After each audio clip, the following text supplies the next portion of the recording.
আমার এই ছবিতে আমি অডিশনের মাধ্যমে 51 জনকে কাস্ট করেছি। আমাদের ইন্ডাস্ট্রিতে অনেক গুণী অভিনেতা অভিনেত্রী আছেন যারা সুযোগের অভাবে জুনিয়র আর্টিস্ট হিসেবে ট্রিটেড হয়ে যান বছরের পর বছর। অভিনেতা হিসেবে পরিচালনায় আসা সব থেকে বড় যেটা সুবিধে হয়েছে আমার, সেটা হলো আমি আমার সমস্ত কলিগদের ট্যান্ট্রামগুলো চিনি। চাওয়া এবং না পাওয়াকে যে কোনো স্তরের মানুষ যে কোনো জায়গায় রিলেট করে। আমরা যে শেখাইনি সেটা আমরা বাইপাস করে যাই, করে আমাদের পরবর্তী প্রজন্মের ওপর দোষ চাপিয়ে নিজেরা ন্যাজনারি। স্কুলে পড়াশুনো করতে গেলে মা শিখিয়ে দিচ্ছে নোট শেয়ার করো না, তোমাকে দামি টিফিন দিচ্ছি কারোর সাথে শেয়ার করো না। বাবা তারা তো একা বাঁচা শিখে বড় হচ্ছে, আরে তাদের তো খামোকাজি বলো সবাইকে নিয়ে বাঁচো। তারপর সেটা আবার আমি চরিত্রটাও নই, আমার চারপাশটাও সত্যি নয়, যার সঙ্গে কথা বলছি সেও সত্যি নয়, সেও বানানো। তা সবটাই তো মিথ্যে। তো আমি মিথ্যের সামনে দাঁড়িয়েই তো সেটাকে সত্যি বানাচ্ছি।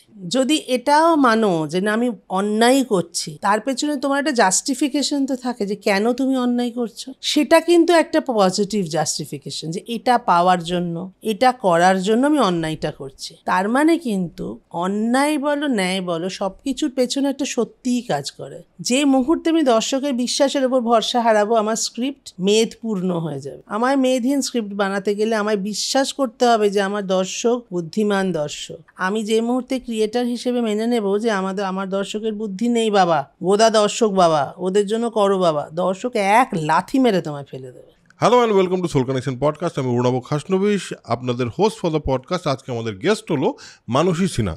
মানসী সিনহাকে আপনারা প্রধানত একটা পয়েন্ট অবধি অভিনেত্রী হিসেবে চিনতেন, কিন্তু তারপর তিনি একটি সিনেমা বানান গত বছর কিংবা গত আগের বছর, আমার এক্স্যাক্টলি মনে নেই, গত বছরই সম্ভবত এটা আমাদের গল্প বলে, যেটা একটি অত্যন্ত অর্গানিক হিটে পরিবর্তিত হয় বা রূপান্তরিত হয় এবং আস্তে আস্তে মানুষ স্বতঃস্ফূর্তভাবে সেই সিনেমাটা দেখতে যেতে থাকেন এবং এই নিয়ে নিউজ হয়, কথা হয়, বিভিন্ন মহলে কথা হয়। আমি একটা পার্সোনাল এক্সপিরিয়েন্সও শেয়ার করলাম মানসীদের সঙ্গে, এটা আমাদের গল্প নিয়ে, যে আমাকে একজন বলেছিল। মানসী তো নিজের অনেক এক্সপিরিয়েন্স শেয়ার করলো। এবং যেটা হয়, একটি নতুন সিনেমা আসলে কিছু মানুষ এই পডকাস্টে আসেন, কারণ তাদের মনে হয় যে আমাদের পডকাস্টের থ্রুতে সেই সিনেমার কথা তারা আপনাদের অবধি পৌঁছে দিতে পারেন। নতুন ভালো কাজ আপনারাও দেখতে চান অবশ্যই, সেই কারণেই আপনারা সোল কানেকশন পডকাস্ট দেখেন। যেটা হয় সোল কানেকশন পডকাস্টে, যে টিপিক্যাল যে ফিল্ম প্রমোশন, আপনার এই সিনেমাটা ঠিক বানাতে কীরকম লেগেছিল, আপনার ঠিক কী ফিল হয়েছিল, এইসব প্রশ্নের বাইরে গিয়ে আমরা চেষ্টা করি মানুষটার এক্সপিরিয়েন্সটা সম্পর্কে আরেকটু জানতে, তার জীবনের এক্সপিরিয়েন্স থেকে তার সিনেমা কী করে ইন্সপায়ার্ড হয়েছে, তার ওভারঅল শিক্ষাগুলো বা ওভারঅল সমাজের প্রতি তার দৃষ্টিভঙ্গিটা কিভাবে সিনেমায় উঠে আসে। এটা আমাদের গল্প এতটা কেন কানেক্ট করলো মানুষকে।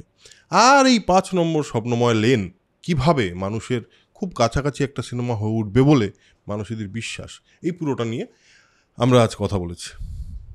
So sit back, relax and enjoy the podcast.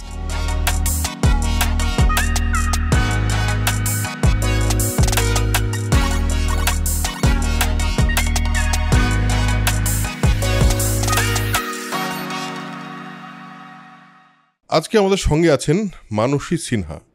প্রধানত আমার মানসী সিনহার সঙ্গে আগে কোনো দিন আলাপ হয়নি, কিন্তু আজকে এই পডকাস্টের থ্রুতে আলাপ হওয়ার কথা, অবশ্যই আলাপ হবে।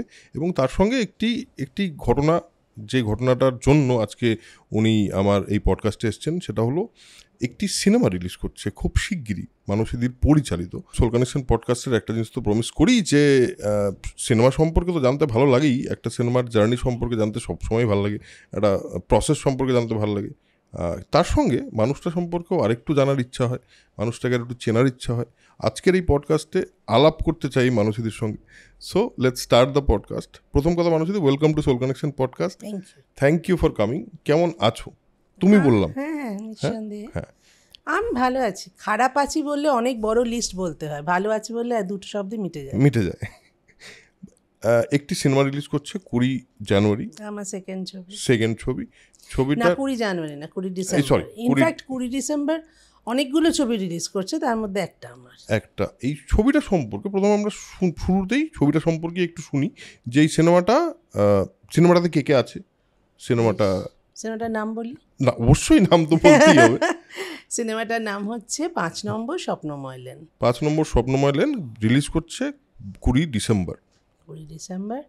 এতে অভিনয় করেছেন অপরাজিতা আঢ্য, খরাজ মুখার্জি, চন্দন সেন, অর্জুন চক্রবর্তী, আমি চেনা নামগুলো আগে বলছি, বিমল চক্রবর্তী, পঙ্কজ মুন্সি, সুমন ব্যানার্জি, সোমা ব্যানার্জি, ফাল্গুনী চট্টোপাধ্যায়, এরম আরও অনেক অনেক নাম, অসীম রায়চৌধুরী, আরও অনেক নাম। এবং আমাদের থিয়েটারের প্রচুর গুণী মানুষ আছেন এখানে। এবং এর যে দুটি নায়িকা, তার মধ্যে একটি নায়িকাকে অনেকেই চেনেন, অন্বেষা, টিভি সিরিয়ালের অত্যন্ত অত্যন্ত অত্যন্ত জনপ্রিয় মুখ এবং অতীব গুণী একজন অভিনেত্রী।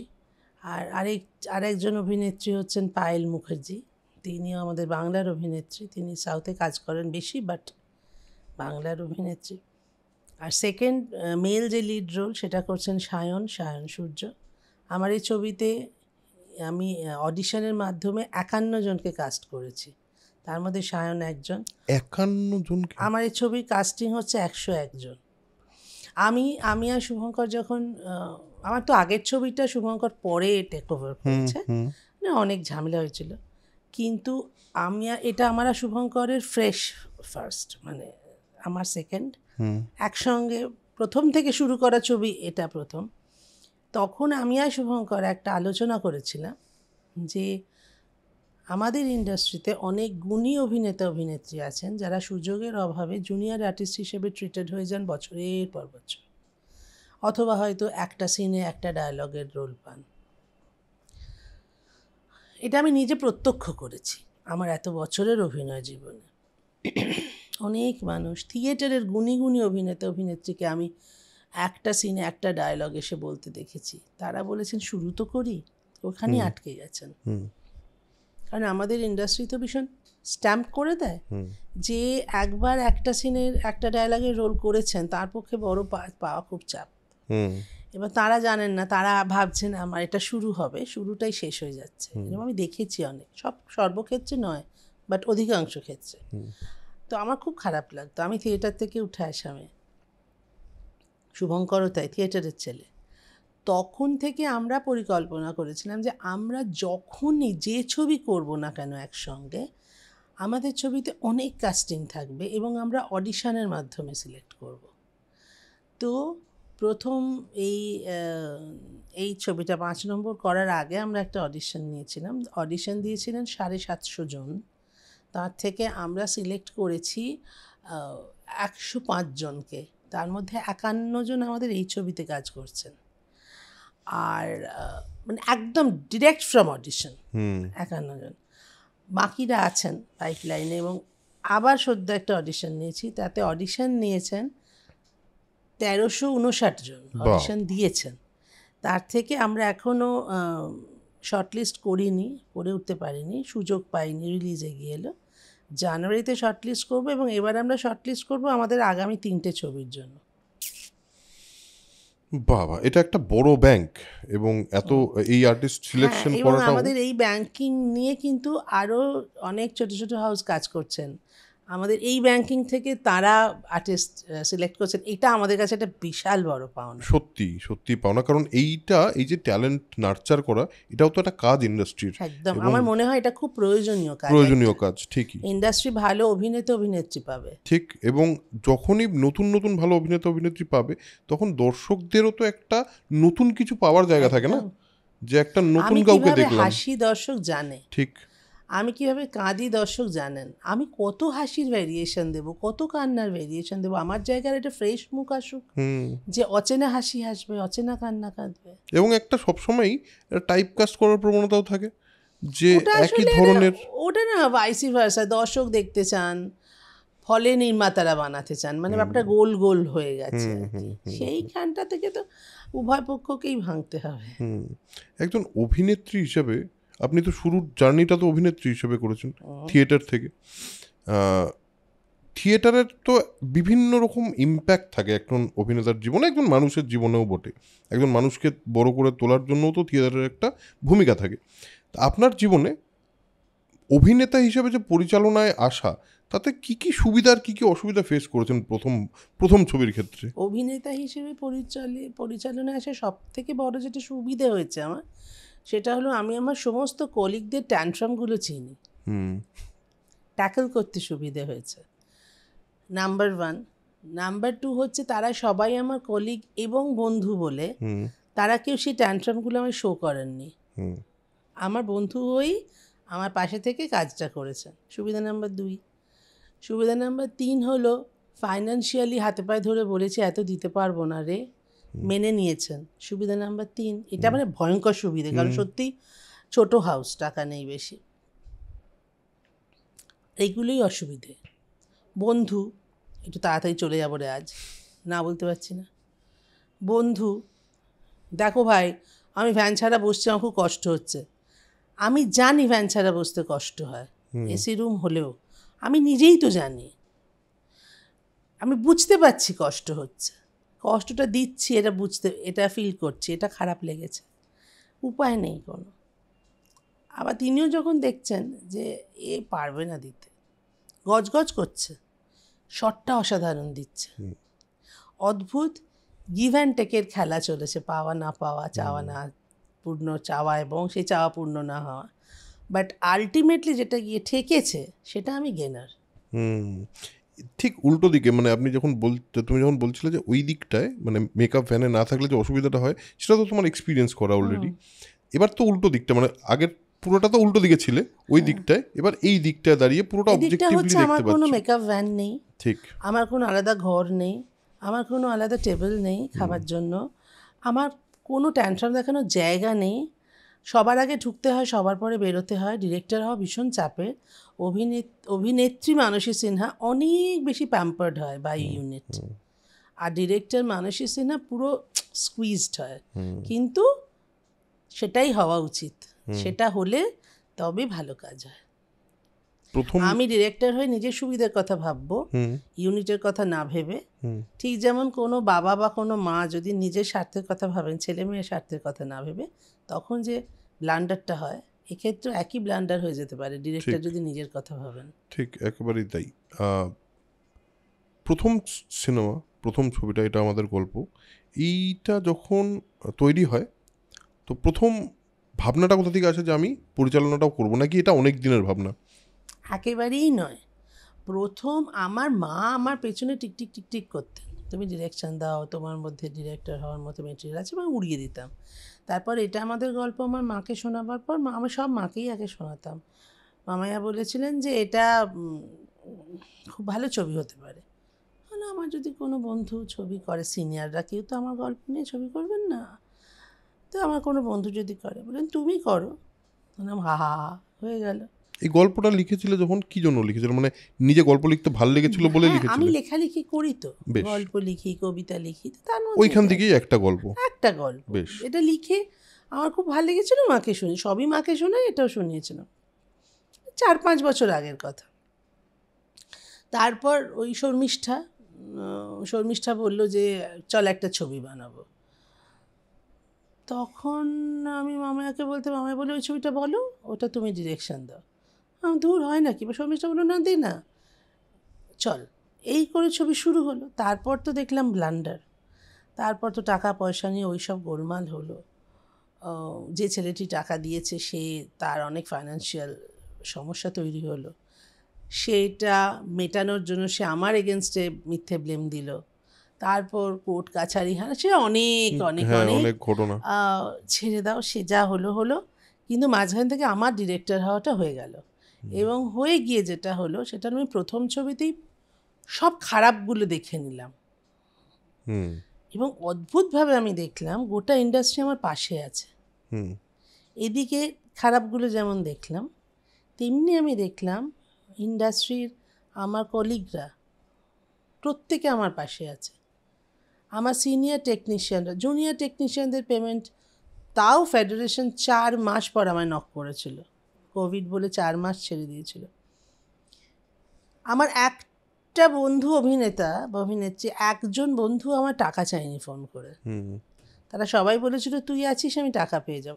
এই ভরসাটা, এটা যে একটা মানুষ হিসেবে কি ভীষণ রকমভাবে উজ্জীবিত করে, মানে যে এতজন আমার বিশ্বাস করছে। এদের আমি সবাইকে তখন চিনেছিলাম যে আমি যাদের বন্ধু বলি তারা আমার বন্ধুই, তারা আমার বন্ধুরূপী শত্রু না, ওই একজন ছাড়া যে আমায় ঠকিয়েছে ছবি করার নাম করে। সে আমাকে ইউজ করেছিল, আমি পরে বুঝেছিলাম। তো ওই তারপর তো সুভাষ দা এলেন, সুভাষ বেরা, তিনি শুভঙ্করের সঙ্গে যোগাযোগ করালেন, তারপরটা ইতিহাস। এই যে তারপর ছবিটা যখন রিলিজ করলো, যখন স্বতঃস্ফূর্তভাবে মানুষের ভালোবাসা পেল ছবিটা, আমি আমার একটা এক্সপিরিয়েন্স বলি অ্যাবাউট ইয়োর ফিল্ম। তো আমার এক পরিচিতা, তিনি বোলপুরে থাকেন। তো তিনি হঠাৎ আমাকে একদিন দেখি মেসেজ করেছেন যে এটা আমাদের গল্প বলে একটা সিনেমা হয়েছে, তুমি কি দেখেছো? আমি বললাম কেন, বলো তো কেন, তুমি এই প্রশ্নটা জিজ্ঞেস করছো কেন? বললো যে কারণ আমি দেখতে চাই, কিন্তু আমার এখানে না কোথাও নেই, তো কোথায় দেখবো? তা আমি তারপর নিজেই বুক মাই শোতে গিয়ে দেখলাম যে ওর যেতে গেলে সম্ভবত দুর্গাপুর বা বর্ধমান যেতে হতো দেখার জন্য। আমি বললাম এখানে এখানে আছে। ওই মহিলা তার একটা বান্ধবীদের গ্রুপ নিয়ে তিনি গিয়ে বর্ধমানে গিয়ে সিনেমাটা দেখে এসেছেন, এবং দেখে এসে আমাকে বলছেন তুমি জানো না কি যে সুন্দর একটা সিনেমা আছে। আমি বললাম জানি বলে তো তোমায় বললাম, যাও গিয়ে দেখে এসো। তো এটা একটা এক্সপিরিয়েন্স শেয়ার করলাম, আমার মনে হয় নিশ্চয়ই ভালো লাগলো, দারুণ। তোমার? নিশ্চয়ই, আমিও আমার একটা এক্সপিরিয়েন্স শেয়ার করি। আমাদের যেদিন স্পেশাল স্ক্রিনিং হচ্ছে সেটা ছিল 7টার শো, তো তার আগে 4:30 শোটা জেনারেল শো ছিল। তো আমি গিয়ে দাঁড়িয়ে আছি জেনারেল শোয়ের রিয়াকশান নেব, এবং আমার স্পেশাল স্ক্রিনিংয়ে গেস্টরা ঢুকবেন তাদের জন্য। তো এক ভদ্রমহিলা, 2 বন্ধু এসে বললেন খুবই ভালো লেগেছে, খুব ভালো লেগেছে, এই সেই, আপনি আমাদের কথা বলেছেন, বললেন যে আমি চেন্নাই থেকে এসেছি। তো আমি বললাম আচ্ছা। বললেন হ্যাঁ আমি, মানে চেন্নাই না, সাউথের কোনো একটা জায়গার নাম করলেন, হয় চেন্নাই নাহলে হায়দ্রাবাদ, এক্স্যাক্টলি জায়গার নামটা ভুলে যাচ্ছে, বয়স হয়েছে তো ভুলে যাওয়ার রোগ হয়েছে।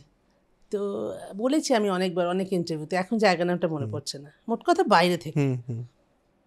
আমি ওখান থেকে এসেছি। তা আমি আরও উত্তেজিত হলাম যে ওখান থেকে একজন মানুষ কদিনের জন্যই বা আসবেন কলকাতায়, তার মাঝখানে তিনি আমার সিনেমাটা দেখেছেন। বললাম থ্যাংক ইউ। উনি আমায় বলেন আপনি বোধহয় বুঝতে পারছেন না আমি কি বলছি।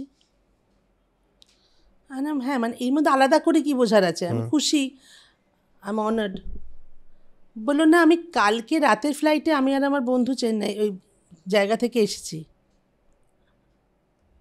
আচ্ছা ঠিক আছে, মানে এই অবধিও ঠিক আছে। বললেন সকালে এসেছি, এয়ারপোর্টে থেকেছি একটা হোটেলে, একটা হোটেল বুক করেছি, থেকেছি, সিনেমাটা দেখলাম, কাল সকালের ফ্লাইটে চলে যাব। মানে সিনেমাটা দেখার জন্যই এসেছি। আমি প্রথমে ভাবছি জোকস, আমি হাসছি যে হ্যাঁ, বলে আপনি বিশ্বাস করছেন না? না, তখন আমি ঘাবড়ে গেছি। ভাবছি আপনার কি মনে হয় এটা বিশ্বাস করার মতো? বলি কিন্তু বিশ্বাস করুন, এটাই সত্যি, আমরা শুধু এই সিনেমাটা দেখবো বলে এসেছি। আর না মানে আপনারা 2 বন্ধু ফ্লাইটের টিকিট কেটে কলকাতায় এসে সিনেমাটা দেখে আবার ফ্লাইটে করে ফিরে যাবেন? বলে হ্যাঁ, আমরা শুধু এই জন্য এসেছি সিনেমাটা দেখবো বলে। এটা এর চেয়ে বড় পাওয়া কি হতে পারে একজন ক্রিয়েটরের জন্য? এই এই এই অনুভূতিটা বোধহয় সম্পূর্ণভাবে ভাষায় প্রকাশ করে বোঝানো যাবে না, যে এটা ঠিক কি অনুভূতি। হ্যাঁ, যদি এক কথায় বলতে বলেন আমি বলবো আশীর্বাদ। এটা আশীর্বাদ, এছাড়া কিছু না। এই যে এত মানুষকে কানেক্ট করলো সিনেমাটা, এত মানুষ স্বতঃস্ফূর্তভাবে দেখলো, এটা যখন বানাচ্ছিল তখন কি মনে হয়েছিল যে এটা এরকম হবে, নাকি টেনশন ছিল খুব? না, আমি ওটা তো ভাবতে পারিনি, ভাবিনি এরকম হবে। কিন্তু আমি যখন বানাচ্ছিলাম বা ভেবেছিলাম গল্পটা, মাকে শুনিয়েছিলাম, প্রতিটা সময় বা যাকে যাকে শুনিয়েছিলাম, আমার এটা মনে হয়েছিল যে সাধারণ মানুষ গোটা পৃথিবী জুড়ে যে কোনো জায়গায় সাধারণ মানুষের তো অনেক না পাওয়া থাকে, অনেক চাওয়াও থাকে এবং না পাওয়া থাকে। এটা সেই রকম একটা চাওয়া এবং না পাওয়ার গল্প, যেটা মানুষ রিলেট করতে পারবে। যে কোনো চাওয়া এবং না পাওয়াকে যে কোনো স্তরের মানুষ যে কোনো জায়গায় রিলেট করে, যে এটা আমারও চাওয়া ছিল। আচ্ছা, এই ছবিতে যদি 10টা চাওয়ার কথা থাকে, কোনো একটা চাওয়ার সঙ্গে আমি রিলেট করব। আর যদি 10টা না পাওয়া থাকে, কোনো একটা না পাওয়ার সঙ্গে রিলেট করব। আর যদি 2টো পাওয়া থাকে, তাহলে ইদার সেটা আমার পাওয়ার ঘরে অথবা আমার না পাওয়ার ঘরে, 2টো ক্ষেত্রেই আমি রিলেট করব। এবং সেই রিলেটটাই করেছেন বলে মনে হয়, দর্শক। আর আমার যেটা ভালো লেগেছিল সেটা হলো যে এই যে স্বতঃস্ফূর্তভাবে মানুষজন বাংলা সিনেমা দেখতে যাচ্ছে। ওটা দ্যাট ওয়াজ অর্গানিক হিট, কারণ আমাদের পয়সা ছিল না টিকিট কেটে প্রমোট করার মতো বা হল ভরানোর মতো, টিকিট কেটে অরেঞ্জ কালার দেওয়ার মতো ক্ষমতা ছিল না। তো ওটা একদম, এটা আমি বুক বাজিয়ে বলতে পারি দ্যাট ওয়াজ অর্গানিক্যালি। হ্যাঁ, এই ছবিটা, নেক্সট ছবিটা সাহস তো নিশ্চয়ই বাড়িয়েছে নেক্সট ছবিটা করার, ওই ছবিটার যে ভালোবাসা যেটা পাওয়া গেছে। সাহস অনেক অংশে শুভঙ্কর ভীষণ সাহসী। শুভঙ্কর আমায় পরিষ্কার বলেছিল ছবি বানাও, আমি যদি মনে করি ছবি রিলিজ করা যাবে তবে কিন্তু করব। বেশ, ওর এখন মনে হয়েছে ছবি রিলিজ করা যাবে। এই ছবিটা কি নিয়ে, মানে এটাও কি চাওয়া না পাওয়ারই গল্প? দেখো, আমি তোমার একটা কথা বলি, চাওয়া পাওয়া তো ইটারনাল, ওটার বাইরে তুমি পারবে না, কিছুই করা যাবে না। হ্যাঁ, সবসময় চাওয়া এবং না পাওয়ার গল্প। মানুষ কিছুতেই বলতে পারবে না যা যা চেয়েছে সব পেয়েছে, ওটা একটা জেনারেলাইজ করে ফেলা যায়। 2-3টে কথা, ইনফ্যাক্ট যেটা বক্তব্য আমার সেটা হচ্ছে, আমার 55 বছর বয়স হলো, আমি অনেক দেখলাম জীবন, অনেক মানুষ দেখলাম, অনেক কিছু দেখলাম, অনেক ভাবলাম, অনেক কথা জমা হলো মনের মধ্যে, অনেক ভাবনা জমা হলো, সেগুলো আমি কোথায় বলে যাব? তাহলে সেগুলো বলে যাওয়ার আমার একটা প্ল্যাটফর্ম দরকার। এইটাকে আমার প্ল্যাটফর্ম বলে মনে হয়েছে, এটাকে আমি চিনতে পেরেছি প্ল্যাটফর্ম হিসেবে। তো আমার যা বলার আমি এখানেই বলবো। এবার আমি ভীষণভাবে সম্পর্কে বিশ্বাস করি অরুণাভ, আমি মনেই করি না যে সম্পর্ক বিনা মানুষ বাঁচে। ঠিক। যে মানুষটা একা বাঁচে না, বলে আমি একা বাঁচি, সে একা বাঁচে কি? সে তার ঘরের খাটটার সঙ্গে, জানলার পর্দাটার সঙ্গে, বারান্দার গাছটার সঙ্গে বাঁচে। তুমি কিছুতেই একটা পুরো সাদা দেওয়ালের মধ্যে একটা সাদা চাদর, একটা সাদা বিছানা যেখানে কোনো রং নেই, সেখানেও যদি একটা মানুষকে রাখো, তাহলেও সে একা বাঁচে না। তাহলে তখন সে কিসের সঙ্গে বাঁচে বলো তো? স্মৃতির সঙ্গে বাঁচে। একা বাঁচা যায় না। যারা বলে আমি একা বাঁচি, ভুল বলে। আর যারা সব কিছু নিয়ে বাঁচতে চায়, বাধ্য হয়ে একা থাকে, আমার তাদের জন্য হেভি মায়া হয়। আমি সেরকম মানুষ দেখেছি আমার চারপাশে, যারা বাধ্য হয়ে একা আছে এবং আকুলি বিকুলি করে একা না থাকার জন্য। ইনফ্যাক্ট আমাদের গোটা কলকাতাটা ক্রমশ একটা ওল্ড এজ হোম হয়ে যাচ্ছে দ্রুত। আমাদের ছেলেমেয়েগুলো নানা পারিপার্শ্বিক চাপে পালিয়ে যাচ্ছে বাইরে।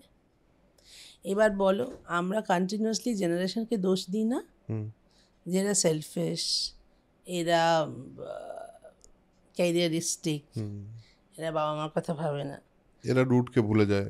বাট আমরা কিছুতেই মনে রাখি না, আমরা হালকা করে বাইপাস করে যাই। এই ব্যাপারটা আমরা শেখাইনি, এদের ওপর দোষ দিই। আমরা যে শেখাইনি সেটা আমরা বাইপাস করে যাই, করে আমাদের পরবর্তী প্রজন্মের ওপর দোষ চাপিয়ে নিজেরা ন্যাজনারি। আমরা কত করেছি, তোরা করলি না। আরে শেখাইনি তো, করতে হবে। কন্টিনিউয়াসলি বলেছি যে তোমার ক্যারিয়ারের কথা ভাবো, আমাদের কথা ভাবতে হবে না। কেন ভাই? আমাদের কথাও তোমাদের ভাবতে হবে। তোমরা জন্মেছো, বড় হয়েছো, এবার আমাদের রেসপন্সিবিলিটি তোমরা নেবে। এটা তো তোমার কর্তব্যের মধ্যে পড়ে। তুমি হতে পারে 1000 মাইল দূরে আছো, সেখান থেকেও তোমার আমার কথা ভাবতেই হবে। আমাকে ফেলে তো তুমি জীবন কাটাতে পারবে না। এটা কজন বাবা মা বলেছে তাদের সন্তানকে, মানে আমাদের মতো মা বাবা? সেই সন্তান যখন সেলফিশ হয়েছে, তখন সেই বাবা মাই বলেছে এই জেনারেশন আর ভাবে না। আমি এই জেনারেশনকে দোষ দেব না, এই কথাটাই আমি গোটা ছবিতে বলেছি। এই জেনারেশনে চাইলে অনেক কিছু করতে পারে, এই জেনারেশনের রুট চেনে, চাইলেই চেনে, চাওয়াতে হয়। ইচ্ছেটা বড় কথা। এইটাই হলো এই ছবিটার মূল বক্তব্য। ইচ্ছে। তুমি জীবনকে কিভাবে চিনতে চাও, কিভাবে চিনতে ইচ্ছা করো, এটাই তোমার জীবনের মূল মন্ত্র। তুমি যেভাবে চাইবে জীবন সেভাবে তোমার সঙ্গে সঙ্গে যাবে। কিভাবে চাইছো সেই ইচ্ছেটা বড় কথা। ইন্টারেস্টিং। খুবই ডিপ একটা থট আসলে, কিন্তু খুব সোজা এবং খুব প্রয়োজনীয়। এই যে একা থাকার কথা বললে, এই যে মানুষ একা হয়ে যায়, একা বলতে তো মানুষ তো হিউম্যান কানেকশন ছাড়া বাঁচতে পারে না বলে আমার বিশ্বাস। হিউম্যান কানেকশন আমি যেরকম তো পারি না। আমি কেউই পারে না বলে আমার বিশ্বাস আর কি। আমি বিশ্বাস অন্তত এটাই করতে চাই। তাও কিছু মানুষ একা হয়ে যায় পরিস্থিতির চাপে পড়ে, ইত্যাদি ইত্যাদি, যেইটা তুমি বলছো। কিন্তু এই যে একা হওয়ার প্রবণতা এখন যে বেড়েছে, তার জন্য তুমি একটা দিক তো বললে, সেটা হলো ছেড়ে চলে যাওয়া কিছু মানুষের, এটা একটা দিক। মানে তারা মা বাবার সঙ্গে যোগাযোগ হোক, নেক্সট প্রজন্মের কথা বললে। কিন্তু অ্যাট দ্য সেম টাইম এই যে প্রজন্মটা, এরাও কি বেশি খুব একা একা বাঁচার দিকে বাঁচার কথা ভাবছে বা ভাবছে না? এটা তারা এই তো বিষয়ে জয়েন্ট তোমার ফ্যামিলি কি মনে হয়? চেনেই নি কোনোদিন। হুম তারা তো একা বাঁচা দেখেই বড় হলো। হুম তারা সকলের সঙ্গে বাঁচলো কোথায় যে সকলের সাথে বাঁচাটা শিখবে? তার তুমি মধ্যে কজন কজন মা বাবা তাদের মাসি পিসি ঠাকুরদা ঠাকুমা দাদু দিদাকে চিনতে দিয়েছে গো? পরিষ্কার বলছে, আমাদের জেনারেশন তুমি বলো না, আমরা যে কজন থাকি, কটা ফ্যামিলিতে কাকা পিসি তো নয় বাইরের, মাসি তো না হয় বাইরের, মাসি তো আবার অন্য দিক হয়ে গেল, পিসি তো বিয়ে হয়ে বাইরে গেল। বলো তো তুমি হাতে গুনে বলো তো তোমার চেনা জানার মধ্যে, তোমার বন্ধু বান্ধব আমার বন্ধু বান্ধব, হাতে গুনে বলতে পারবে কজনের বাড়িতে কাকা জ্যাঠানি একসঙ্গে থাকে বাচ্চাটা? একটা ফ্যামিলি বলো। নেই। তারা শিখবে কি করে একসঙ্গে বাঁচা? তারা তো একা বাঁচা শিখে বড় হচ্ছে। তাদের তো খামোখাজি বলো সবাইকে নিয়ে বাঁচো, তারপরে সেটা আবার কি? সবাইকে নিয়ে বাঁচা কি জানি না তো। কনসেপ্টটাই নেই। স্কুলে পড়াশুনো করতে গেলে মা শিখিয়ে দিচ্ছে নোট শেয়ার করো না, তোমাকে দামি টিফিন দিচ্ছি কারোর সাথে শেয়ার করো না। বাবা আমি গরিব মানুষ, আমার বেশি আপেল কেনার ক্ষমতা নেই, একটাই কিনেছি, আজকে অর্ধেক দেবো কাল অর্ধেক দেবো, খাবে নিজে, গায়ে রক্ত হবে। আরে শেখাও যে অর্ধেকটা আপেল দিয়েছি, 2 টুকরোয় 2 চামচ রক্ত হয়, একটা আপেল নিজের জন্য খাও আর একটা আপেল বন্ধুকে দাও, তারও 1 চামচ রক্ত বাড়ুক। শেখায়নি বাবা মা। বলার সময় বলেছে আমার পয়সা নেই তাই অর্ধেক কিনছি, সো হোয়াট? পয়সা নেই তো কি, 1 মুঠো চানাচুর মুড়ি দিলেও শেখাও শেয়ারিংয়ের কথা, বলো ভাগ করে খেতে, বলো নোট শেয়ার করতে। আমরা তো ওভাবেই বড় হয়েছি, কি খারাপ হয়েছি গো? আমাদের জেনারেশন অবধি কিন্তু আমরা আমরা পরের দেখেছি। জেনারেশন শেখাচ্ছি না, শেখালাম না, তারা একা বাঁচায় বড় হলো। তারপর আমি তাদের বলছি ভাই তুই কাউকে নিয়ে বাঁচলি না, সেলফিশ, কি তাদের দোষ? আজকাল একটা জিনিস আমি এটাও দেখতে পাই, এটা তোমার ওই কথা শুনেই মনে হলো যে আজকের দিনে সম্পর্কের মধ্যেও যে এত সমস্যা, আমার মনে হয় তুমি যে কথাটা বলছো এটা খুব ইম্পর্টেন্ট একটা কথা। মানে সোসাইটি এবং সোসাইটির পলিটিক্সের জায়গা থেকে খুব খুব ইম্পর্টেন্ট একটা কথা, যে এরা তো শেখেনি, তাতে এরা যখন আরেকটা মানুষের সঙ্গে সম্পর্কে জড়ায় তাদেরও মনে হয় যে এইটাও বোধহয় একটু বেশি লোক হয়ে যাচ্ছে আমার, এবং সে বারবার নিজের গণ্ডিটার কথা খুব বেশি ভাবে বলে আমার মনে হয় তাদের মধ্যে ঝামেলা ঝঞ্ঝাটা নিজের আজকাল বেশি, গণ্ডি তো এইটুকু, এইটুকু জাস্ট। এবং সেই কারণে বোধহয় আজকাল সেখানেও খেয়ে হয়তো ঢুকলে দেখবে, হ্যাঁ হ্যাঁ সেখানেও আজকে ধরো তুমিও চাকরি করো, তোমার বউ, আমি না জেনে বলছি, হয়তো আমি জানি না তোমার স্ত্রী আছেন কিনা, অ্যাজ অ্যান এক্সাম্পল বললাম, তুমি চাকরি করো তোমার বউ চাকরি করে, তুমি অফিস থেকে বাড়ি ফেরো তোমার বউ অফিস থেকে বাড়ি ফেরে, সিম্পল। এবার তুমিও চাইবে তোমার বউ তোমার 1 কাপ চা করে দিক, সাইমালটেনিয়াসলি তোমার বউও চাইবে তুমি তাকে 1 কাপ চা করে দাও, সুন্দর সুন্দর যাচ্ছে সংসার, কোথাও কোনো সমস্যা নেই। ধরো তোমার মা বা তোমার স্ত্রীর মা এসে সেখানে থাকলেন, তার চোখে কোনো একটা লাগলো, হ্যাঁ, এবার ধরো তুমি ভয়ঙ্কর রিয়্যাক্ট করলে, তোমার স্ত্রী ভয়ঙ্কর রিয়্যাক্ট করলেন, এইটা ভুল। কারণ কি তোমরা অভ্যস্ত, সে মানুষটা তো নন, তার দৃষ্টিভঙ্গিটা তোমায় জাজ করতে হবে, ঠিক। তা না হলে সেই মানুষটা তোমার সংসার থেকে আবার চলে যাবেন, তোমার ছেলে মেয়ে ঠাকুমা বা দিদিমাকে পাবে না। তার জেনারেশনের দৃষ্টিভঙ্গি দিয়ে তুমি যদি জাজ করো, সময় দাও, তাকে বোঝাও বাবা তোমাদের সময় যা ছিল এখন এটাই নর্মাল, ঠিক আছে আমি চা করলে তোমার আপত্তি মা, ও চা করলে তোমার আপত্তি মা, তুমি চা করে দাও আমরা খাবো, আমাদের বন্ধু হয়ে যাও। এই ভাবার মতো সময় নেই এখন, এই ক্যালকুলেশন করার সময় নেই এখন, সবাই তো দৌড়চ্ছে, এখন তো বিশ্বায়ন হয়ে গেছে। যা তুমি আমি পাইনি আমাদের ছেলেবেলায়, সেই দরজা তো আমাদের বুড়ো বয়সে খুলে গেছে, ভাবছে আমাদের ছেলেমেয়েরা পাক। এই যে লোকে বলে বাংলা সিনেমা নিয়ে অনেক কথা বলে, বাংলা সিনেমা লোকে দেখতে যাচ্ছে না, বাংলা সিনেমার লোকের সঙ্গে কানেক্ট করছে না, ইত্যাদি ইত্যাদি। সেখানে যখন একটা সিনেমা কানেক্ট করে বা একটা সিনেমা মানুষের সঙ্গে রেজোনেট করে এবং সে খুঁজে পায়, তোমার কি মনে হয় কেন বেশিরভাগ সিনেমা বা বেশিরভাগ কন্টেন্ট মানুষকে কানেক্ট করছে না এবং এই সিনেমার সংখ্যা এত কমে যাচ্ছে, এটা তোমার কি মনে হয় কেন হচ্ছে? দেখো, বাঙালি দর্শক দুরকম দর্শক, বাঙালি দর্শক দুরকম না, বা রাদার বাঙালি দর্শকের দুটো মানসিকতা।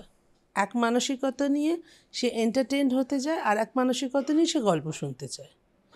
গল্প দেখতে যাওয়া, একটা পরিচ্ছন্ন গল্প দেখতে যাওয়া, পরিচ্ছন্ন ঘটনা দেখতে যাওয়া বাঙালি দর্শক আজও এক্সিস্ট করে। বাঙালি দর্শকের মানসিকতা পাল্টায়নি। আমরা যারা বানাই, আমি তো নতুন, ছেড়ে দাও, আমি সে এনলিস্টই করি না নিজেকে, আমি তো একেবারেই শিক্ষানবিশ। যারা বানান তারা না ওই গল্পর সঙ্গে এক্সপেরিমেন্ট গুলিয়ে ফেলেন, গল্পর সঙ্গে জাগলারি গুলিয়ে ফেলেন। কেউ কেউ, সবাই তো নয়, তাহলে তুই বাংলা ইন্ডাস্ট্রি বন্ধ হয়ে ঠিক যেত। ঠিক একদম কেউ কেউ কেউ ওই তাদের ছবিগুলো দর্শকের ভালো লাগছে না, আলাদা করে ফেললে বোধহয় বেটার। কারণ আমি এইটা আবার কেন বললাম, আমাদের গল্প দেখার পর প্রত্যেকেই একটা কথা বলেছেন, যেটা সুন্দর গল্প দেখলাম যার মধ্যে কোনো জাগলারি নেই। তার মানে কি ডিমান্ডটা ছিল তো মানুষের। ঠিক। আমাদের এই 5 নম্বর স্বপ্নময় লেন তো আমার 101 জন আর্টিস্ট ফেসবুকে পোস্ট করছেন। একজনের পোস্টে আমি দেখলাম একজন এই কমেন্টটা করেছেন, অনেকগুলো মারামারি ট্রেলার দেখার পর একটা শান্ত ট্রেলার চোখ জুড়িয়ে গেল। বলছেন তো তার, এটা তো আমি তাকে শেখাইনি, তাকে তো আমি চিনিও না। এই মানুষগুলো তার মানে আছে তো, এক্সিস্ট আছে তো, তাদের শুধু না এই মানুষগুলো না, এই চাহিদাগুলো, ওইটাই। এই যে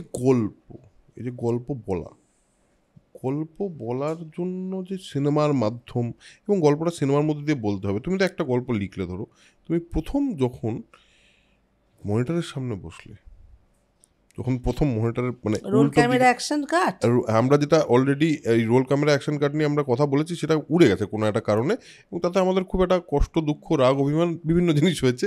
তবুও আমি আরেকবার মানুষকে জিজ্ঞেস করছি, হতাশাও হয়েছে, তোমাকে তবু আরেকবারও জিজ্ঞেস করছি আমি যে হ্যাঁ, আমি অ্যাকশন বলতে কাট বলতে পারিনি, আমার যথেষ্ট নার্ভাসনেস কাজ করেছিল, সেটা কাটিয়ে দিয়েছিলেন সোহাগ মাসি। কারণ উল্টো দিকে আমার বাঘা বাঘা কলিগরা ছিল, শাশ্বত, খরাজ, অপা, সোহাগ মাসি। তো সোহাগ মাসি কাটিয়ে দিলেন। সোহাগ মাসি ডেকে এসে আমায় বললেন, ডেকে এনে, কী ব্যাপার তুমি অ্যাকশন, চুপ করে আছি, তুমি ডিরেক্টর, তো ওই কাজটা তোমার, কারণ তোমার মাথায় কি আছে একমাত্র তুমি জানো, কাটিং পয়েন্ট তুমি চেনো, অন্যের ওপর ছেড়ো না। আর এটা আমার থিয়েটারের শিক্ষা আমার মা আমায় শিখিয়েছিলেন, যে যাকে তুমি ডিরেক্টর হিসেবে অ্যাকসেপ্ট করবে তাকে ওই জায়গাটা দেবে, কিন্তু একবার তাকে ডিরেক্টর হিসেবে মেনে নেওয়ার পর তুমি তার পোটেনশিয়ালিটি নিয়ে কোনো প্রশ্ন তুলতে পারো না, দ্যাটস আনএথিক্যাল। সেটা আবার সোহাগ মাসির মুখে শুনলাম। ওই রিকনফার্মেশনটা হলো ওই সেম কথা। সব তো একই, সব মানসিকতার লোকজন। এই যে একটা টিমের সঙ্গে কাজ করা, তুমি তো অভিনেত্রী হিসেবে তো একটা তোমার অবশ্যই টিমের সঙ্গে কাজ করেছো, সহ অভিনেতার সঙ্গে কাজ করেছো, সহ অভিনেত্রীর সঙ্গে কাজ করেছো, ডিরেক্টর, ক্যামেরাম্যান সবার সঙ্গে কাজ করেছো, বাট এখানে লিডার তো তুমি, তোমার দিকে সবাই তাকিয়ে আছে, এবং এখানে এই টিম মেম্বাররা, যেমন তো DOP, director of photography, editor, art director, এদের সঙ্গে মানে এই সবাইকে একই জায়গায় নিয়ে আসতে গিয়ে কি তোমাকে, এটা কি খুব ন্যাচারালি হয়েছে নাকি তুমি দেখো, একটা তো হয়েছে যে সবাই আমার ইন্ডাস্ট্রি চেনা মুখ, আমি অভিনেত্রী হওয়ার সুবিধে সবাইকে চিনি, ওটা একটা সুবিধে হয়েছে, সবাই জানে যে কার কাজ করতে যাচ্ছি, এটা একটা বড় সুবিধে। সেকেন্ডলি, আমি আগেই বলেছিলাম যে আমি ফিল করেছি ইন্ডাস্ট্রি আমার পাশে আছে, সেটা আবার ফিল করেছি। আর 3 নম্বর কথা হলো, আমাদের যে প্রডিউসার শুভঙ্কর, বুঝে বললাম থিয়েটার থেকে উঠে আসা, ওর না একটা অদ্ভুত ম্যানেজমেন্টের যোগ্যতা আছে, মানে ওই রকম আর কি, গুড ম্যানেজার, মানে ওই ম্যানেজার বলছি না, মানে ও জানে কোথায় কার কিভাবে কাকে মোটিভেট করা যায়, কি করা যায়। তো ওই কাজটা মানে পিয়ার, ওই কাজটা ও অদ্ভুতভাবে করে দিয়েছে গোটা কাজটা জুড়ে। মানে আমি হয়তো বলেছি কী হবে কথা বলছি, আবার এমনও হয়েছে কোথাও একটা অসহ্য লাগছে ওর, ও মানে সেখানে গিয়ে বিদ্রোহে ফেটে পড়বেই। আমি ও ল্যাজরেটিন ওরে না রে না রে না রে বলতে নেই বলতে নেই বলতে নেই, আমাদের ওয়েভ লেন্থে মেলে, আন্ডারস্ট্যান্ডিং ভালো। আমি একা না, আমি যে কারণে এতগুলো কথা বললাম যে আমি একা না, আমরা দুজনে মিলে গোটা টিমটা ট্যাকল করেছি। এবং সেখানে ডিওপি, এডিটর, এদের যখন ইনভলভমেন্টটা ওরকম লেভেলে শোনো, হয়ে যায়। আমার এডিটার সুজয় দত্ত রয়, সে যখন ছবি কাটছে তখন সেই ডিরেক্টর, আমার মাঝে মাঝে সন্দেহ হয়েছে যে কে ডিরেক্টর। আমি সুজয়কে হয়তো বললাম এই শটটা না ইম্পর্টেন্ট ছিল, না খুব খারাপ শট। তারপর যখন কেটে ফেলে দিয়েছে তখন আমি বলছি হ্যাঁ এটা দরকার ছিল না। সেদিন আমি শুভঙ্করকে বলছিলাম ও যতগুলো শট আমার ফেলে দিয়েছে সেগুলো জুড়ে জুড়ে আমি এটা গানের পিকচারাইজেশন করে ফেলতে পারতাম, ওর বাতিল করা শটগুলো যদি আমি কুড়িয়ে কুড়িয়ে নিতাম। এই নিয়ে আমরা কাল হাসাহাসি করছিলাম।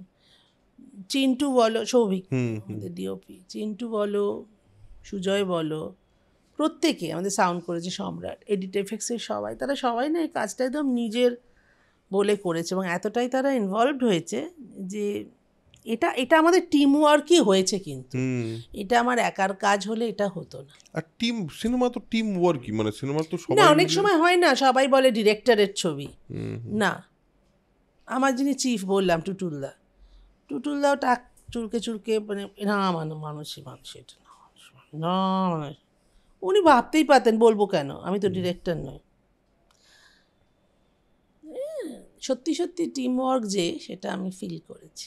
আর যখন তোমার এই গল্পটাতে বা তোমার এই ভাবনাটাতে বা তোমার এই বিশ্বাসটাতে এতগুলো মানুষ মিলে বিশ্বাস করে, সেটা একটা কিন্তু অসাধারণ অভিজ্ঞতা। আমি নিজে পরিচালক হিসেবে যখন কাজ করতে গিয়ে এটা একটা দারুণ অভিজ্ঞতা, কনভে করতে পারছি প্রপারলি আমার ভাবনাটাকে, আমার বিশ্বাসটাকে, এটা একটা আনন্দ দেয় বই কি প্রাণে, খুবই আনন্দ দেয়। এবং দেখা যায় সবাই একই জায়গা থেকে ভাবছে, তাহলেই তো ওই এটা তো জিনিসটা তোমার হয়। একটা অ্যাডিশনাল ক্ষমতা হলো তাহলে, যে তুমি পারো লোককে বিশ্বাস করাতে, তুমি পারো তোমার ভাবনা কনভে করাতে, এটা একটা আলাদা কনফিডেন্স দেয়।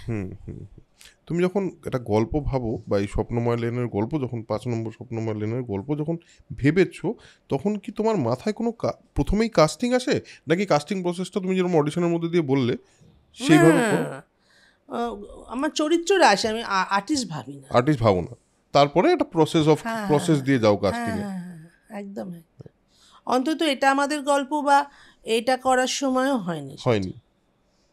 তোমাকে যদি জিজ্ঞেস করা হয় যে ডিরেক্টর হিসেবে তোমার সিনেমা দেখার অভিজ্ঞতা, অভিনয়ের অভিজ্ঞতা এবং থিয়েটারের পুরো যে জীবনের জার্নিতে ইন্সপিরেশন কি কি, সেটা কি তুমি বলতে পারবে? খুব যদি সত্যি করে বলতে চাই তাহলে আমার যে কোনো ক্রিয়েটিভ কাজের পেছনে ইন্সপিরেশন আমার নিজের জীবন। আমার নিজের জীবনে অনেক ওঠাপড়া আছে একদম ব্যক্তিগত লেভেলে, সেটার কে কেন্দ্র করে আমি চারপাশে অনেক মানুষ চিনেছি, এটা একটা ব্যাপার। সেই চেনাগুলোকে তো মাথার ভেতর রেখে দিয়েছি এবং সেগুলোকেই কি বারবার সেগুলোই ঘুরে ঘুরে ঘুরে ঘুরে বিভিন্ন সময় আছে। আমি অবজার্ভ করি ভীষণ বেশি অবজার্ভ করি। আমার মনে হয় একজন অভিনেতার অবজারভেশন পাওয়ারটাই তার একমাত্র অস্ত্র। তো সেই চেনা মানুষগুলোর পরিপ্রেক্ষিতে আমি আরও অন্যান্য মানুষ দেখি চারপাশে, গল্প দেখি চারপাশে, সেগুলো আমি এই 55 বছর ধরে দেখে এসেছি। তো মনে হয় সেগুলোই আমাকে ইন্সপায়ার করে, মানে এই ধরনের গল্প তৈরি করতে। তার মধ্যে ভালো আছে মন্দ আছে। আজকে এই জেনারেশনের ভালো নিয়ে বলছি, মানে এই জেনারেশনের খারাপ কিছু নেই এমন তো না, সেগুলোও দেখেছি, হয়তো কোনোদিন সেগুলোও বলবো। একজন মহিলার হয়ে বলছি বলে একজন মহিলার দ্বারা অত্যাচারিত পুরুষ দেখিনি এমন তো না, সেগুলো নিয়েও কোনোদিন বলবো হয়তো। বলার সময় তো মহিলা পুরুষে ভেদ রাখবো না, বা এই জেনারেশন ওই জেনারেশনে ভেদ রাখবো না। বলাটার সময় মনে হয়েছে আগে নিজের অতীত নিয়ে বলা বেটার, সেটা বলেছি। সামনে আরও আসবে, তবে হ্যাঁ আশেপাশের মানুষ তো উঠে আসবেই, তাতে কেউ কেউ হয়তো নিজেকে চিনতে পারবেন, তখন তার ব্যাপার, তিনি বলবেন কি না যে এই চরিত্রটা আমার মতো, সেটা তার উপর ছাড়া থাক। অভিনেত্রী হিসেবে যখন তুমি অভিনয় করো তখন তো একটা ট্রুথে পৌঁছানোর একটা জায়গা থাকে। ট্রুথ, হ্যাঁ, একটা সত্যিতে তো পৌঁছানোর জায়গা থাকে, সবাই এটা বলে। আমি তোমায় এটাই জিজ্ঞেস করছি কি যে সত্যি? হ্যাঁ, এটাই তো বক্তব্য আমারও প্রশ্নটা এখানেই, যে এই যে ট্রুথের কথা বারবার বলা হয়, এটা কি তোমার কাছে? কিসের ট্রুথ? তুমি বলবে আমাকে যদি তুমি অভিনেত্রী হিসেবে একটা চরিত্র দাও, তাহলে সেই চরিত্রটা বিশ্বাসযোগ্য হবে? ট্রুথ বলতে এটা বলছো? আমার তো ওটাই কাজ। এবার তুমি যদি সেটাকে অবিশ্বাস্য করে লেখো, সেটাকে বিশ্বাসযোগ্য করে তোলাটা আমার কাজ। তাহলে ওইটাকে তুমি ট্রুথ বলতে পারো, যে লোকে বিশ্বাস করবে, মনে করবে চরিত্রটা সত্যি, সেই ট্রুথের কথা বলছো। হ্যাঁ, সেটাই তো আমাদের কাজ, দর্শককে বিশ্বাস করানো যে চরিত্রটা সত্যি। এই অবধি অনেকেই তো পৌঁছে উঠতে পারে না, কেন পৌঁছে উঠতে পারে না? সেটা আমি বলতে পারবো না, আমার উপর নাই ভুবনের ভার। সবারটা হয়ে আমি বলতে পারি, তারপরে রাস্তায় বেরিয়ে চুরি খাই? না, কিন্তু না না, কি কথা বাচ্চা। তোমার তো এটা নিজে নিজেই নিশ্চয়ই একটা পয়েন্টের পর চলে এসছে, মানে তোমাকে তো আলাদা করে। না, আমি তো এটা শিখেই বড় হয়েছি। আমি তো থিয়েটার করেছি। রাইট। থিয়েটারে তো তোমাকে শূন্যের দিকে তাকিয়ে চুল আঁচড়াতে হয়। তো তুমি তো সবসময় মিথ্যের সামনে দাঁড়িয়েই সত্যি বানাচ্ছ। তো আমি তো সেটাই শিখে বড় হয়েছি। তো আমাকে যখন কিছু একটা বানাতে হয়, সেটা সত্যি বানাতে হবে। শব্দ ইজ ভেরি ইম্পর্ট্যান্ট। আমায় বানাতে হয়, আমি সত্যি বানাই মিথ্যের সামনে দাঁড়িয়ে দাঁড়িয়ে। কারণ বিষয়টা তো পুরোটাই মিথ্যে। অবশ্যই। তুমি যেই চরিত্র, আমি চরিত্রটাও নই, আমার চারপাশটাও সত্যি নয়, যার সঙ্গে কথা বলছি সেও সত্যি নয়, সেও বানানো। তা সবটাই তো মিথ্যে। তো আমি মিথ্যের সামনে দাঁড়িয়েই তো সেটাকে সত্যি বানাচ্ছি। সেটাকে যদি তুমি বলো ট্রুথ, তো ট্রুথ। কারণ তুমি যে যখন সিনেমা বানাচ্ছ, তখনও তুমি দেখো, তুমি যখন একটা অন্যায় করো, তুমি তো কোথাও বিশ্বাস করো তুমি ঠিক কাজ করছো, তাই তো করো। যদি এটাও মানো যে না, আমি অন্যায় করছি, তার পেছনে তোমার একটা জাস্টিফিকেশন তো থাকে যে কেন তুমি অন্যায় করছো। সেটা কিন্তু একটা পজিটিভ জাস্টিফিকেশন, যে এটা পাওয়ার জন্য, এটা করার জন্য আমি অন্যায়টা করছি। তার মানে কিন্তু অন্যায় বলো ন্যায় বলো, সব কিছুর পেছনে একটা সত্যিই কাজ করে। সেটাই তো সবচেয়ে বড় ট্রুথ। মানে একটা চোরও যখন চুরি করে, সে তো ভাবছে যে আমার খেতে তো হবে, এই সেটা তো সত্যি। বহু আগে তো রত্নাকর তো বলেছিলেন যে আমি তো ডাকাতি করি, খুন করি তোমাদের খাওয়াবার জন্য। হ্যাঁ, এবার তিনি দেখেছিলেন তার সেই পাপের ভার কেউ নেয়নি। কিন্তু চুরি ডাকাতিটা করার পেছনে তার তো একটা অনেস্টি কাজ করতো, যে আমার সংসারকে আমাকে সুখে রাখতে হবে, আমার ঘাড়ে পাপ লাগুক। ট্রুথ। আর এই যে ডিরেক্টর হিসেবে যখন তুমি যে ওয়ার্ল্ডটা ক্রিয়েট করছো, এই যে 5 নম্বর স্বপ্নময় লেন, এটা একটা সত্যি হয়ে যাচ্ছে। তো এটা তো ছিল না এতদিন সত্যি, এখন তো এটা সত্যি হয়ে যাচ্ছে। মানে একটা সত্যি তুমি বানিয়েছো অনেকটা সময় জুড়ে। এটাও তো একটা, মানে ওই আরেকটা সত্যি অবধি পৌঁছানো, যেটা তো আরেকটা স্টেপ আগে বোধহয়। তুমি একটা চরিত্র হিসেবে আগে সত্যি অবধি পৌঁছেছিলে। আমার মনে হয় আমি 5 নম্বর স্বপ্নময় লেনের সত্যিটাকে বানাইনি। 5 নম্বর স্বপ্নময় লেন এক্সিস্ট করছে কোথাও না কোথাও, আমি সেটা খুঁজে বার করেছি। এটা তুমি বিশ্বাস করো? করি, বিশ্বাস করি।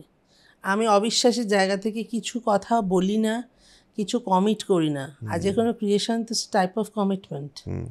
আমি বিশ্বাস করি 5 নম্বর স্বপ্নময় লেন আছে, আমি তাকে খুঁজে বার করেছি, আমি বানাইনি।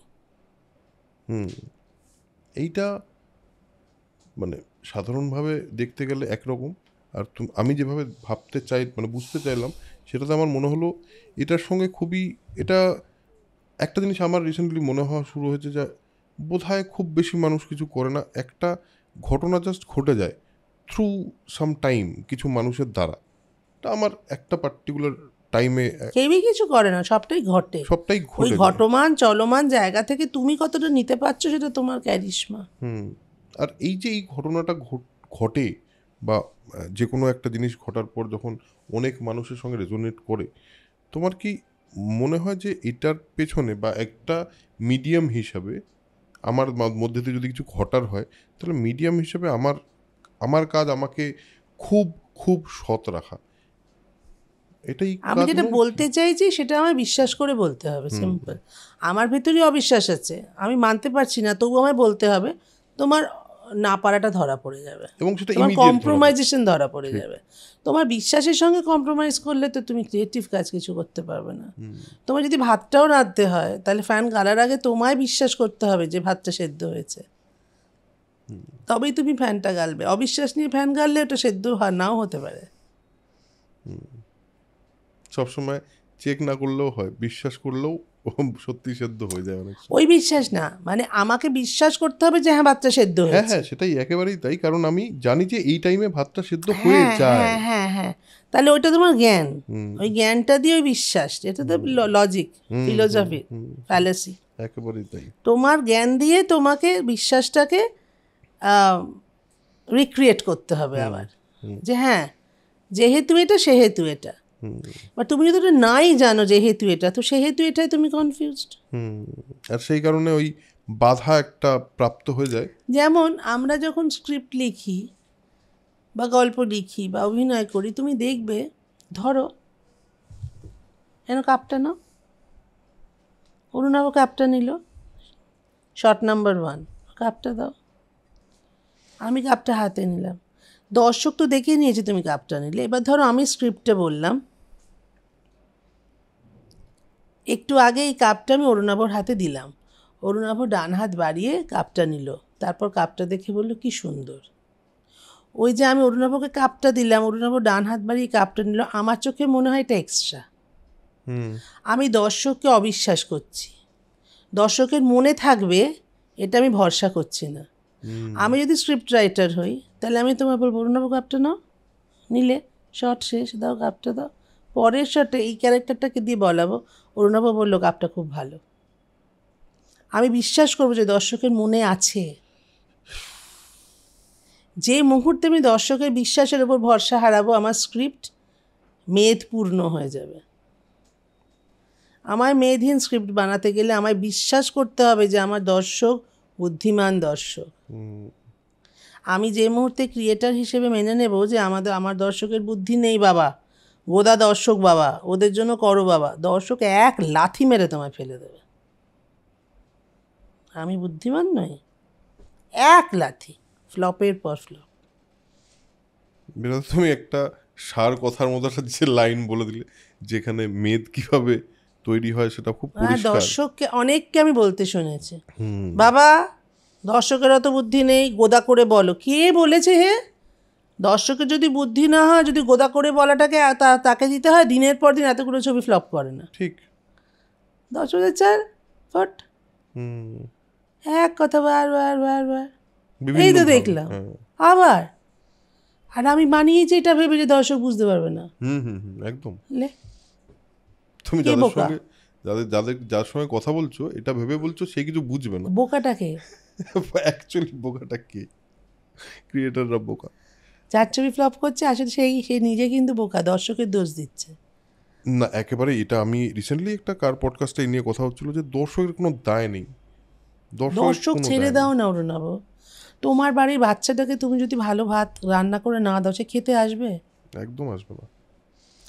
তুমি কেন সে খেতে আসবে? তাকে খাবারটা ইন্টারেস্টিং করে দিতে হবে।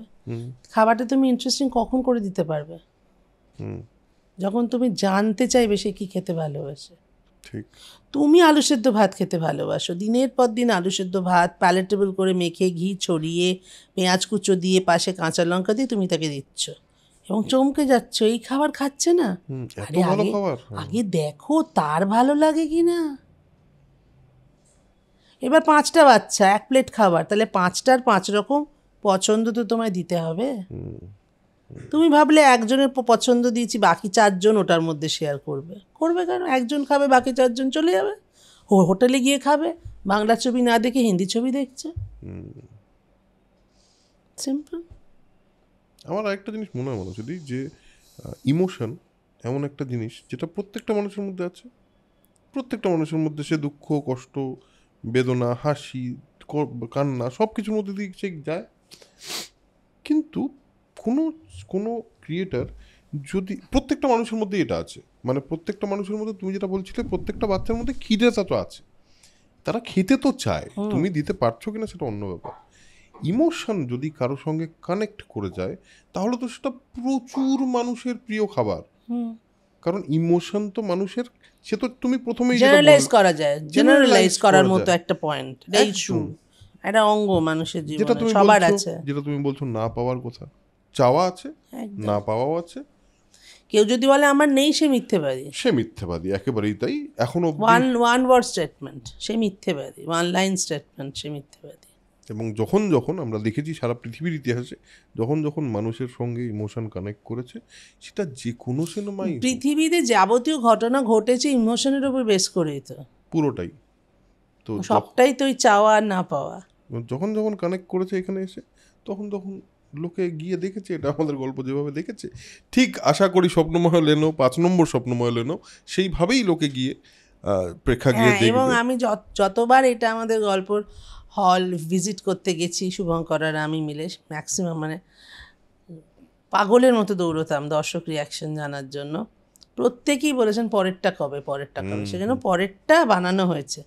এবার 3 নম্বরটা বানানো হবে কিনা সেটা আপনাদের ওপর। আপনারা যদি হলে এসে আমাকে বলেন পরেরটা কবে, তবে 3 নম্বর হবে।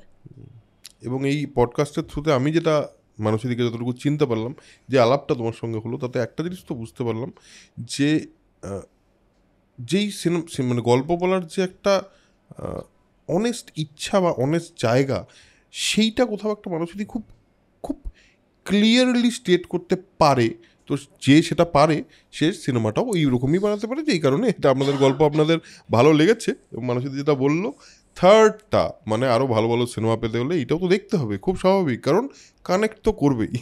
সো 20 ডিসেম্বর রিলিজ করছে 5 নম্বর স্বপ্নময় লেন। আর সেই সুবাদে মানুষেদের সঙ্গে আলাপটা হয়ে গেল এই পডকাস্টের থ্রুতে। আশা করি আপনাদেরও আলাপ হলো ফিল্ম মেকার মানসী সিনহার সঙ্গে, এবং তার গল্প বলার বেসিক কোথা থেকে গল্পগুলো আসে এবং তিনি কী ভাবেন, এই নিয়ে একটা খুবই সুন্দর আড্ডা। আমি তো দারুণ এনজয় করলাম, আশা করি আপনারাও এনজয় করেছেন। কেমন লাগলো সেটা অবশ্যই লিখে জানাবেন কমেন্টে। থ্যাংক ইউ মানুষদি, খুবই ভালো লাগলো, খুবই ভালো লাগলো তোমার সঙ্গে আলাপ হয়ে। আশা করি আমরা পরবর্তীতে আবার একটা সিনেমা বানাবে, তখন আবার একটা পডকাস্টে আমরা দেখা করব। তোমার মুখে চপ কাটলেট পড়ুক। নিশ্চয়ই। সো আজকের এপিসোড এখানেই শেষ করছি, দেখা হচ্ছে পরের এপিসোডে। তার আগে যেটা আমি সবসময় বলি সেটা হলো spread knowledge, spread positivity, because knowledge is power and positivity is everything. Tata.